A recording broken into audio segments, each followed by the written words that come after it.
வாழ்க்கையில் உண்மையான துணை யார் தெரியுமா? குகள். மனைத்தக்க மாண்புடைகள் ஆகித் தற்கொண்டான். வளத்தக்காள் வாழ்க்கைத் துணை. அதிகாரம் 6 வாழ்க்கைத் துணை நலம். அறத்துப்பால். தமிழ் பொருள். ஒரு மனிதன் நல்ல குணங்கள் கொண்ட மனைவியை மணந்தால் அவள் அவன் வாழ்க்கையை வளமாக்கும் துணையாக இருப்பாள். எளிய விளக்கம். வாழ்க்கையில் செல்வம், பதவி, புகழ் எல்லாம் இருந்தாலும் நல்ல மனம் கொண்ட மனைவி இல்லையெனில் அந்த வாழ்க்கை முழுமையடையாது. நல்ல குணம், பொறுப்பு உணர்வு, அன்பு, ஒழுக்கம் ஆகியவற்றை உடைய மனைவி இருந்தால் அந்த குடும்பம் வளர்ச்சி பெறும். உதாரண கதை. ஒரு விவசாயி இருந்தான். அவன் அதிக வருமானம் இல்லாமல் சாதாரணமாக வாழ்ந்தான். ஆனால் அவன் மனைவி மிகவும் புத்திசாலி. வீட்டுச் செலவுகளை சரியாக திட்டமிட்டு சேமித்து வைத்தாள். காலப்போக்கில் அவர்கள் சிறிய நிலம் வாங்கி பின்னர் பெரிய விவசாயியாக வளர்ந்தனர். அந்த மனிதன் எப்போதும் சொல்வான், என் வாழ்க்கை உயர்ந்தது என் மனைவியின் காரணம் என்று. இந்தக் கதையின் பொருள்.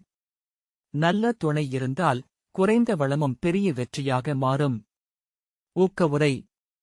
உங்கள் வாழ்க்கையை உயர்த்த விரும்பினால் நல்ல மனிதர்களை உங்கள் அருகில் வைத்துக் கொள்ளுங்கள்.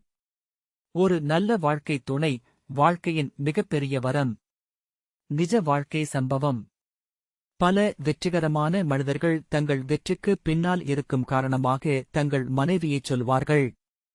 ஒரு தொழிலதிபர் கூறியதுண்டு, நான் பல தடைகள் சந்தித்தபோது என்னை ஊக்குவித்தது என் மனைவிதான். அதனால்தான் இன்று நான் இங்கே இருக்கிறேன். நகைச்சுவை உதாரணக் கதை.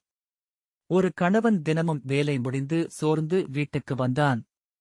ஒருநாள் அவன் சொன்னான், என்னிடம் பணம் இல்லை, வாழ்க்கை கடினம்.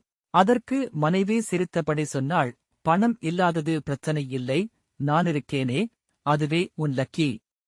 அந்த நாளிலிருந்து கணவன் உணர்ந்தான், அவன் வீட்டில் சிரிப்பு இருந்ததால்தான் அவன் மகிழ்ச்சியாக இருந்தான். கதையின் சின்ன பொருள். வாழ்க்கையில் மகிழ்ச்சி தருவது பொருள் அல்ல, நல்ல உறவுகள். மீண்டும் குறள். மனைத்தக்க மாண்புடைகள் ஆகித் தற்கொண்டான். வளத்தக்காள் வாழ்க்கைத் துணை. தமிழ் பொருள்.